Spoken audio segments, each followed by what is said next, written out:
तो करती नहीं है। जिन शिव की कृपा दृष्टि तीनों लोगों के समस्त सुखों से ऊपर है, उनकी प्रिय स्थली माँ गंगा के पश्चिमी तट पर बसा विश्व का प्राचीनतम नगर है।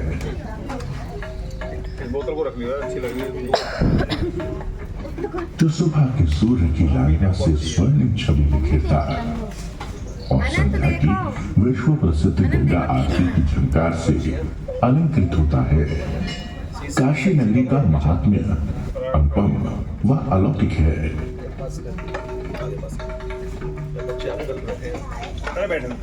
किंवदंतियों के अनुसार जब भगवान शिव काशी से प्रस्थान कर चुके थे तो शासन व्यवस्था सुचारू रूप से चलाने के लिए भगवान ब्रह्मा ने रिपुंजय यानी देवोदास को, जो एक महान तपस्वी थे, काशी का राज्यभार सौंपा। रिपुंजय ने स्वीकृति में एक शर्त रखी कि उनके द्वारा सुव्यवस्था स्थापित रहेगी, किंतु शिव वहां निवास नहीं कर सकेंगे। ब्रह्मा के वरदान स्वरूप शिव का वहां पदार्पण नहीं होना था, किंतु काशी शिव का शरद ऋतु का परम प्रिय निवास स्थल था। शिव ने 64 योगिनियों को देवदास को भ्रमित कर सुशासन में त्रुटि उत्पन्न करने के लिए भेजा, जिसके फलस्वरूप ब्रह्मा का वरदान समाप्त हो जाता और शिव वहां निवास कर सकते।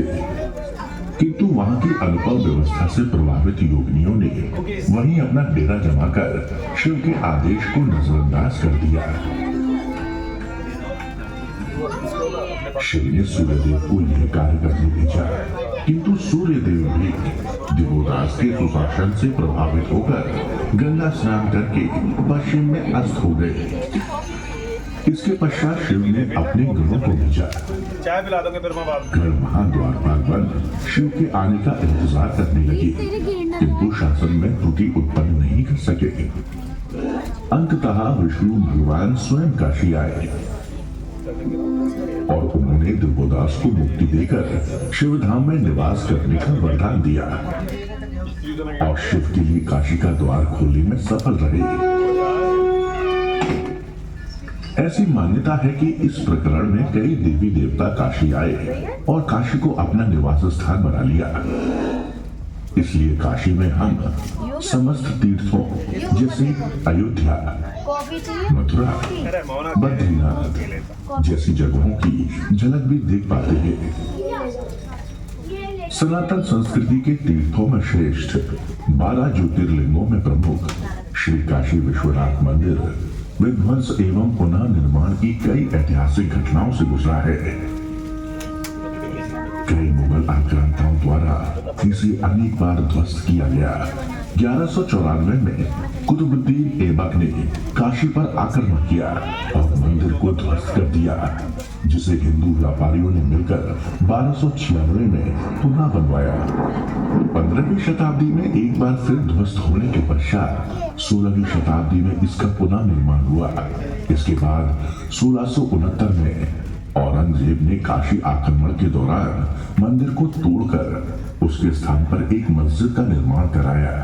सन 1780 में मराठा महारानी अहिल्याबाई होलकर जी ने इसी मस्जिद के पास श्री काशी विश्वनाथ मंदिर का नव निर्माण कराया, जो अभी वर्तमान में अवस्थित है। कई संतों ने आध्यात्म, धर्म और संस्कृति की पूंजी से काशी की इस पावन धरा को समृद्ध किया है। ऋषि अगस्त्य, जिन्होंने एक अजमणी में समुद्र पी लिया था, उनका जन्म काशी में ही हुआ था। राम के स्नेही और उनके दर्शन पाने वाले रामचरितमानस के रचयिता महान कवि संत गोस्वामी तुलसीदास जी का निवास स्थान आज भी यहाँ मौजूद है। चिकित्सा विज्ञान के जनक धन्वंतरि जी का जन्म काशी में हुआ था। मानवतावादी समाज के अद्वितीय प्रचारक संत कबीर, अष्टाध्यायी की रचयिता महर्षि पाणिनि, योग के जनक महर्षि पतंजलि, संत शिरोमणि गुरु रविदास जी तथा अन्य कई महापुरुष इसी जगह से जुड़े थे। झांसी की रानी लक्ष्मीबाई हो या शांति के संदेशवाहक भगवान बुद्ध या पार्श्वनाथ जी हो, दूसरा डालना सो सुप्रसिद्ध लेखक मुंशी प्रेमचंद हो या महामना पंडित मदन मोहन मालवीय जी जैसे महान देशभक्त काशी से जुड़ी अनेकों विभूतियों में से हैं, जिन्होंने विश्व पटल पर अपनी अमिट छवि छोड़ी है। सिर्फ इतना ही नहीं, सभ्यता के आरंभ से ही काशी अपने वाणिज्य व्यापार के लिए प्रसिद्ध रहा है।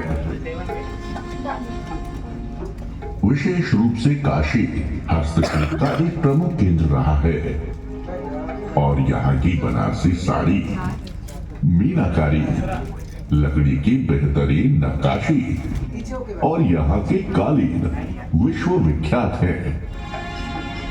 परंपरा की धरोहर का संवहन करता काशी आधुनिक विशेषताओं को अपनाता समय की दिशा में अग्रसर है, जो इसके निरंतर अस्तित्व को बनाए हुए है। कहीं छोटी छोटी गलियां तो कहीं काशी हिंदू विश्वविद्यालय जैसी विश्व प्रसिद्ध शिक्षा मंदिर। विविधताओं के कई रंगों को इंद्रधनुष जैसे संजोए हुए है।